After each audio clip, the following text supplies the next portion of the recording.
ടാങ്കിന്റെ കവചം തകർക്കാതെ തന്നെ അതിനുള്ളിലിരിക്കുന്ന സൈനികരെയും ആയുധങ്ങളെയും ചാരമാക്കാൻ കഴിയുന്ന ഒരു വിചിത്ര ആയുധം.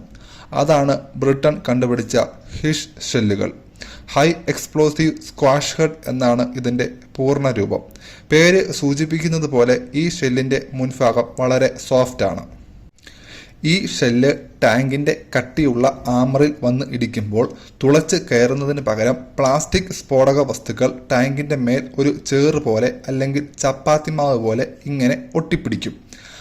അതിന് പിന്നാലെയാണ് ഉള്ളിലെ പ്രധാന സ്ഫോടനം നടക്കുന്നത്. ഈ സ്ഫോടനം ടാങ്കിൻ്റെ പുറം ഭാഗം തകർക്കില്ല, ഇവിടെ ഒന്നും ചെയ്യില്ല.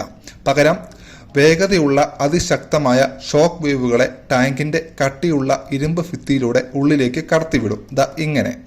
അപ്പോൾ ടാങ്കിൻ്റെ ഉൾവശത്തെ ഇരുമ്പ് പാളികൾ അതിഭീകരമായി പൊട്ടിത്തെറിച്ച് ഇരുമ്പ് ചില്ലുകളായി മാറും. തോക്കിൽ നിന്ന് പായുന്ന വെടിയുണ്ടയേക്കാൾ വേഗതയിൽ ഈ ഇരുമ്പ് കഷ്ണങ്ങൾ ടാങ്കിനുള്ളിൽ ചിന്നിച്ചിതറുന്നതോടെ ഉള്ളിലുള്ള സൈനികരും വെടിക്കോപ്പുകളും നിമിഷങ്ങൾക്കുള്ളിൽ ഇല്ലാതാകും.